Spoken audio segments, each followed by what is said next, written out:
Thangmeiband gi Miyamna Joykishan Da Mateng Pangkhre lut tauba amadi inat lining-da attack taurakpa asidi pende. Jiribamda kuki narco terrorist singna pikliba angang ahum amadi nupi faraga tamthina hatkibagi-damak tha asigi taratarukta tampaki mafam kayadagi miyam hauraktuna MLA singi mayumda attack taukiba aduda Thangmeiband AC-gi MLA Khumukcham Joykishan gi su lut taukiba amadi relief camp ahumgi chana thaknaba firol kaya pukiba amadi document kaya mai thakiba adugi-damak Thangmeiband Kendra Development Organization tagdona sinduna Miyamna Mateng Pangkhre Mateng Pangbagi thauram adu Khuyathongda leiba Imaningol Leima Community Hallda pangthoki. Thangmeiband gi Miyamna Mateng panglakpa senfam adu Joykishan na mahaki thugai biramlaba lining thau lairembigi semjilibada hapnaba lupa lising ahum khak lauraga atai senfam pumnamak relief camp ahumgi chana thaknaba huran khiba amadi firol mai thakibagi sijinnanaba tagdogi thaumi singda khutsinaki. MLA Joykishan na wafam kaya thamladuna haikibada thauram asi yamna su pukning nungsiba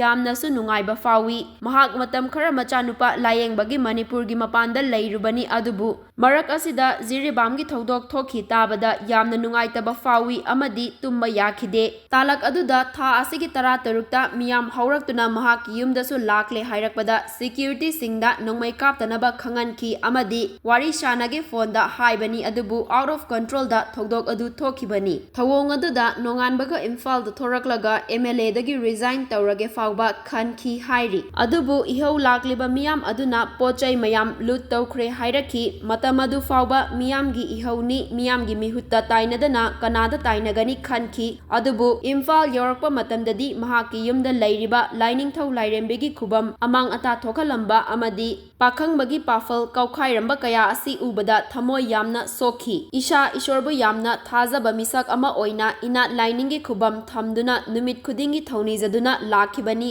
asigumba thawong asidi MLA Joykishan gi wafam khakta natte maitai gi ina lining da attack tawbani haina lawi asigumba asi miyam mangda puthoktuna chairak piba chumgani amadi lemna thaba chumloi aikhoi isa lan asi hek haurakpadagi laikin thabida chatuna tha ama rom lektuna mateng pangkhibani ngasi fawba mateng pangduna lakli Thangmeiband AC da relief camp ahum hangduna ngasi fawba mateng pangduna lakhibani economic blockade laibadagi chana thaknaba relief camp ki fanglaktaba yamna tangba amadi matamaduna blockade hangle haibadagi tilhau alu chanam na chingba ningtham thagi faizub makha thangnaba firol na chingba kaya laisinduna thambani madu pumnamak pubikhre amadi isha halaklaga yenthoke thambani hainasu makha tana mahakna fongdokhi.